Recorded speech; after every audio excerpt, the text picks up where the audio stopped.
Coogs House. Matthew Golden is said to have another magnificent campaign, but can he go for the big 14 touchdown mark? I think so. Let's get into it. You are Locked On Cougs, your daily podcast on the Houston Cougars, part of the Locked On Podcast Network, your team every day.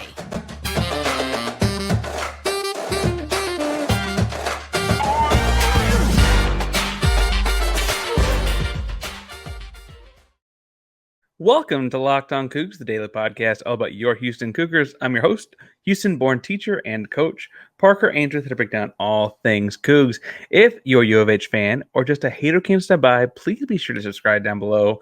That way we get the latest on the Cougs into your newsfeed each and every day. We appreciate you making Locked On Cougs your first listen of the day. Welcome back to the YouTube channel every day. It's good to see you again. Here talking a little bit about football going into next season and a big stat marker that Matthew Golden might pass at 14. Have some high hopes for Matthew Golden in our first season of the Big 12. I'd love to get that in a moment, but make sure you're hitting subscribe because we're giving stuff away every 250 subscribers, and you want to make sure that we get there. To be entered in one of those giveaways, make sure you like and comment on the video. And if after watching this video, you're like, I've talked a lot about football today, and I don't know what else to say, tell us if you think water is wet. All right, so today's episode, we're going to talk some about Matthew Golden getting that 14 touchdown mark because honestly, I think that's very achievable, but big time goal for him. Second segment, I want to talk some about what could get in his way in his own position group. And then the third segment, I talk some about if this is in fact the best wide receiver room in the Big 12. Hint, I think it is. But first, let's look at what Matthew Golden will do in Houston next season. Now, he set a number of records in Houston last season. For what it's worth, like part of that's Dana's offense, part of that's playing the American Athletic Conference, and I get all that. But just last season, Matthew Golden had 7 touchdowns and 584 yards, which on the surface sounds good, but it's like, okay, but like 7 touchdowns is a long way from 14. When you look at next to him, often playing on the same side of the field as him even, Tank Dell put up 1,400 yards and 17 touchdowns in 2022 as the lead receiver. That's where I think Matthew Golden's going to slide in this 14 touchdown mark because he's going to be moving into that lead receiver role. I think it's, by all accounts, it looks like he's that guy in spring practices and summer practices. It's also pointing out, like on the field last year, with Tank Dell's a 3rd-round pick next to him on the receiver sideline. As a true freshman, Matthew Golden looked like he was at least the 2nd best receiver in most games for Houston last season. He was good in the slot, getting in and out of breaks and short distances, and going over the top. Obviously, remember the Temple game, winning touchdown catch. Tank Dell, I think that the model for this, though, is seeing Tank Dell and seeing how well he did as the lead receiver in a Dana Holgorsen offense. Dell had 1,400 yards and 17 touchdowns last season. That's tough to replace. The season before, he had 1,330 yards and 12 touchdowns, right? Obviously, the 8-game season before that, Tank had 3 touchdowns. Marquez Stevenson, who's also 5'10", about 180 pounds, had just 4. So shortened season, different things like that. The year before, 2019, Marquez Stevenson had 9 touchdowns in 12 games, right? So I don't think this 14 number is too crazy because I think of Matthew Golden as being a lot better than Marquez Stevenson. And those are the guys that have been kind of in this ballpark as like wide receiver 1 under Dana Holgorsen in this time through Houston. Now, Matthew Golden is a fairly different size guy than Tank Dell or than Marquez Stevenson in that he's more like a traditional pro wide receiver builds.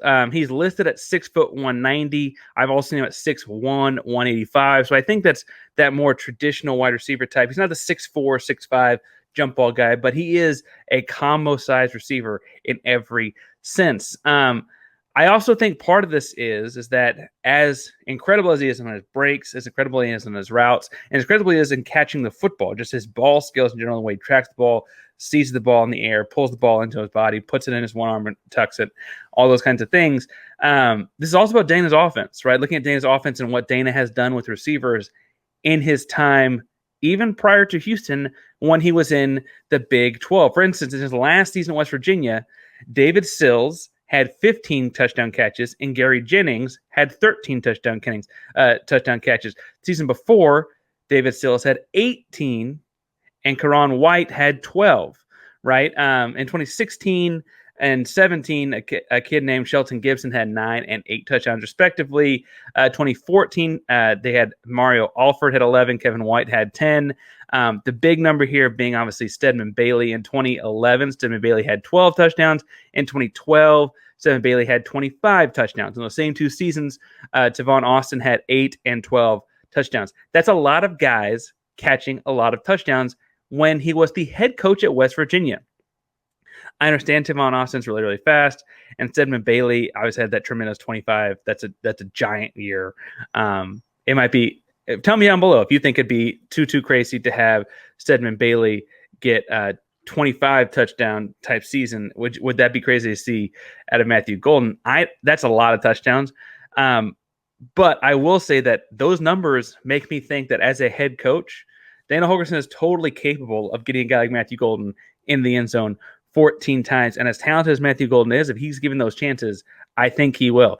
Also worth pointing out that that's obviously his head coaching experience at West Virginia. But when Dana was at Oklahoma State as the offensive coordinator, Justin Blackmon, lead receiver, had 20. Right? His 2 seasons at Houston as an offensive coordinator, he had guys with across the 2 seasons had 3 guys with 10 or more touchdowns, right? His 3 years as an offensive coordinator, co-offensive coordinator at Texas Tech, he had 5 different 10 or more touchdown receiving seasons between the players, right? 2 guys at a time, a couple of those. I look at all those statistics, Dana can get this done. He can get Matthew Golden open in a number of ways that'll provide him the opportunity to get 14 or more touchdowns, right? I think the interesting thing is, in looking at this, is while there are a couple of obstacles that could be in his way, we'll get to in a moment, in his own locker room, none of them are necessarily bad things for the Houston Cougars as a whole, right? There's a very possible outcome of next season where Matthew Golden gets 12 touchdowns. Oh, boo-hoo. But then, you see a bunch of guys, step up and produce in other ways. I just feel like when we've seen the most effective Dana Holgorsen offenses, it's when he's got a Tank Dell, or it's when he's got a Justin Blackmon, or it's when he's got a Stedman Bailey, someone that he's listen, it's 3rd and 8, I got to get some yards here, or we're inside the red zone, I got to get a touchdown. He's got a guy he can lean on for that, and Matthew Golden has done everything in terms of last season, the spring, the summer, that indicates to me that he is that dude. Now, I do think there are other dudes on this roster, and that may get in the way in a second. So let's jump into those in the second segment. Coogs House. All right, now, before we get going too much farther, talking about all of the fun stuff going on with the Houston Cougars this fall, this football season, going into the Big 12 and all of that, we do need to take a second and talk about the most fun product out there right now, and that are Bird Dogs shorts and pants. They're great for all occasions. They make you look and feel great. I wear them on dates with my wife. I wear them in front of my classroom. I wear them sit here podcasting. I wear them to the pool. I've worn the shorts to the pool already. The shorts have been with me to the gym already as well. Bird Dogs are made for any and all occasions. They got stretch fabrics that make you they're tight fitting to make you look a little slimmer, but also feel stretchy and roomy at the same time. The liner inside is a must. You don't have to have it, but the liner inside is a must. Trust me and thank me later. You'll find yourself wearing Bird Dogs on all occasions. So make sure you grab a pair today. Go to birddogs.com/lockedoncollege. Use the promo code lockedoncollege. Tell them that we sent you, and they'll throw in a free Yeti style tumbler with Bird Dogs logo on the front. Keeps the cold drinks cold and the hot drinks hot. Trust me, this summer in Texas, you're going to try to keep those cold drinks cold as long as possible. You're going to want that tumbler. You're going to want these shorts. You're going to want these pants. Go to birddogs.com/lockedoncollege today. All right. I will say that in looking at the wide receiver core in Houston, one of the problems with Matthew Golden getting 14 touchdowns next season will flatly be other dudes are also going to be getting the football, right? He's not like a lone receiver on the field in a number of ways, kind of like the way Justin Blackmon was for Dana at Oklahoma State, right? Or even Stephen Bailey and Tavon Austin, right? They had 25 and 12, and the next highest was 3, right? Like, they can't catch, like, Matthew Golden's not going to catch every touchdown for Houston next season. They have a number of other talented wide receivers, namely, like, they're bringing back Sam Brown. Sam Brown had just 4 touchdowns a year ago, but that was with Golden and Tank and Trahan at tight end and a bunch of guys on the roster as well. It would make sense that after spending the spring with the first unit, Sam Brown is elevated into a little bit more significant role. And you can see him, for lack of a better phrase, vulture some of those touchdowns away from Matthew Golden in red zone type situations, something like that, right? Sam Brown is not a giant. He's 6'2", 195. So he may not be that, like, monstrosity of a touchdown threat in the red zone necessarily, but he certainly is a threat in a number of other ways, and he's a really good route runner, so I feel like he'd be involved in this as well. The threat that I see in the red zone that may take some of this away from Matthew Golden inside that, like, 20-yard-ish window is Joseph Manjack IV. I think we forget about him a lot, but he was a highly touted recruit, came into Houston as a transfer, and missed a lot of 2022 hurt. He had the huge touchdown catch against UTSA. He made a number of different, like, top catches of 2022 college football lists and blah, blah, blah, blah, blah, blah. But he is a tight end sized wideout, right? And I think that at 6'3" and change, 200 pounds or more, again, I think he's closer to 6'4", 210, but I'm reading different things across the internet there on that one. Joseph Manjack IV is the kind of guy that can be the big red zone target. And we know after watching some of spring practice that Coach Nagavi and Coach Holgerson both want to have one of those combo size type guys out there. So 6'3" and change, 6'4", over 200 pounds, close to 210. That dude can play an H-back. That dude can play a tight end in a second tight end set.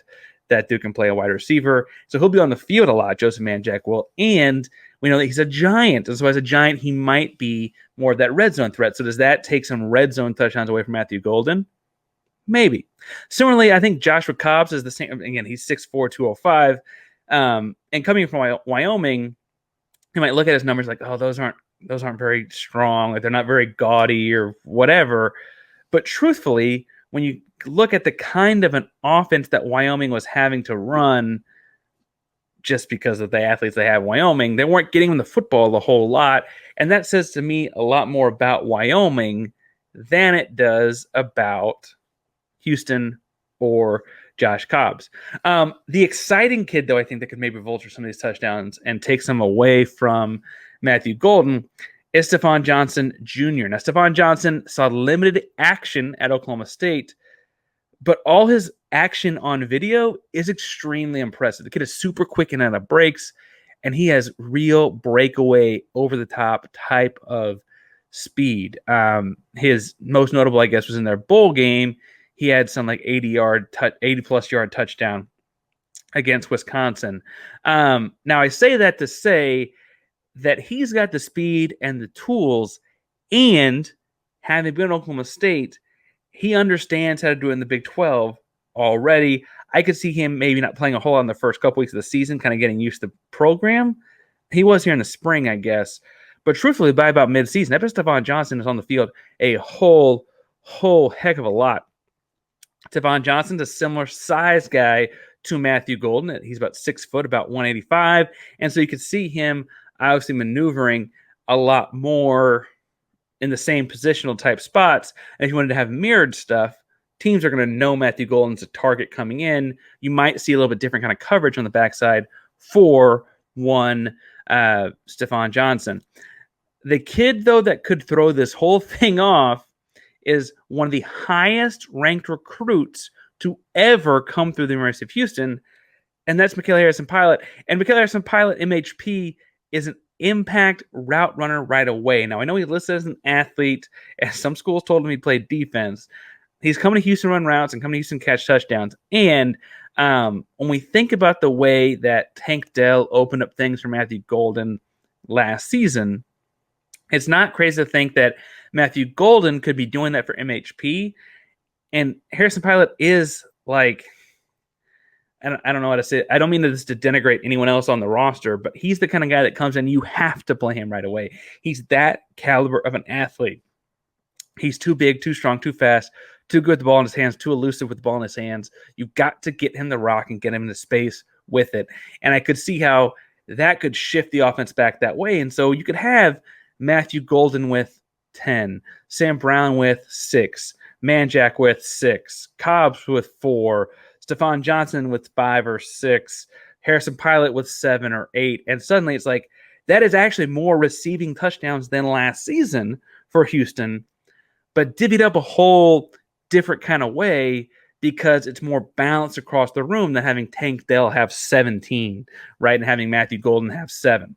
The other thing I think that could be in the way here, and this is not quite in the same positional room, but kind of in the same vein, is we know Houston brought in Iman Yagavi with plans on running the football. He brought that power run game, the gap scheme kind of stuff from Tulane's going to bring that counter kind of gap scheme counter kind of things to Houston. And while they're not necessarily returning Alton McCaskill like they thought, Houston may have a bigger focus on the run game, the power run game, the strength that brings. Also worth pointing out that like the quarterbacks Houston has, both Lucas Coley and Donovan Smith, are both strong runners. I mean, Donovan Smith is a powerhouse downhill type guy, and Coley's got a big base below him, but kind of likes running off tackle. That could take away red zone type targets from all of these guys, just because the run game, if Nyagavi has his way, will be a very, very important part. And so just frankly, something that I anticipate they're a lot better at this season than they were last season. It's good for the Cougars. Not maybe necessarily the best thing for Golden's 14 touchdowns I think he'll have. But I still think on top of all of that, that we've seen Dana have a guy he zeroes in on before. We've seen that guy be Tank. We've seen that guy for Dana be Justin Blackmon or Stedman Bailey or whomever, right? I think all that lines up where we've seen Dana do in the Big 12. I think Golden gets 14 touchdowns this season. I really, really do. And that leads me into our third segment. We talk about, like, if Golden has 14 touchdowns and all the other guys have all the traits they do, is this the best wide receiver room in the Big 12? So let's get into that in the third segment. All right, let's talk about that for a minute, because I do want to say that, like, if Matthew Golden has 14 touchdowns and Sam Brown has 6 or 7 and Manjack has 5 or 6 and Cobbs has 4 and Stephon Johnson has 5 or 6 and Michaela Harrison-Pilot has 6 or 7 or 8 and the run game is that strong, suddenly it's like, man, those receivers are scoring touchdowns every time they catch the ball, it feels like. And what does that tell us about the room that Houston has? Is this the best wide receiver room in the Big 12? And bluntly, I kind of think it is. Now, when you look at Athlon, and at the moment of this recording, Athlon is the only person that's put out, Athlon Sports, the only publication to put out a all Big 12 preseason team. But Matthew Golden's top of the list. He's one of 3 receivers to make the first team. And for what it's worth, there's only like 1 per school on the first team, right? Now, Texas and Texas Tech, if you look at the entire 4 teams, do both have 2 guys on the entire 1 through 4 all Big 12 teams, right? So, like, I think Texas has 2 guys on it, 1 on the first and 1 on the third, and Tech has like 2 on the third or something like that, right? So I guess theoretically you could say, like, well, they've got more up there and more on it or whatever. But where I think Houston will have the better room is that means that just on like the surface, if it's a bunch of dudes like best dude, Houston's got potentially, and I would argue definitely, the best single dude in the conference, right? So that's already going to manipulate how you cover Houston if you walk in and see all those wide receivers and all that wide receiver talent. Okay, second, this is a list made up of having not gotten to see Joseph Manjack play a whole heck of a lot because of the injury. They don't know what he's going to come back from it like and so on. I'm admittedly being a little biased and confident in what Joseph Manjack looks like coming back from that, but I think we're okay there. The other part of this, and this isn't even talking about transfers and guys that hadn't had eyes on because they hadn't had a lot of snaps or whatever, but there aren't a whole lot of, if any, freshman on this list. And Michaela Harrison Pilot was looked at by Texas and TCU and even Oklahoma some, and all these big end Big 12 conference teams wanted Harrison Pilot to come in and catch touchdowns for them. So I think they'd lean in also to the idea that MHP is a all conference caliber kind of guy as well. And I think it could happen as early as his freshman year. And suddenly it's like, okay, you're looking at Houston having a couple guys that are all going to be in the mix here and potentially the best guy. I understand that there are questions at quarterback going to solve a lot more of that over the course of the summer and fall. I understand that Houston's moving into the Big 12, and that's a lot of unknowns and a lot of things we have to figure out. I understand that things are different, but I will tell you, Houston's got the best wide receiver room in the Big 12. I feel very, very confident in saying so. If you want to talk to me about it, or if you just disagree, I think you're wrong, but you can disagree. You can find me on Twitter at Painsworth512. That's PAINSWORTH512 on Twitter, Instagram, and all of your favorite social media handles.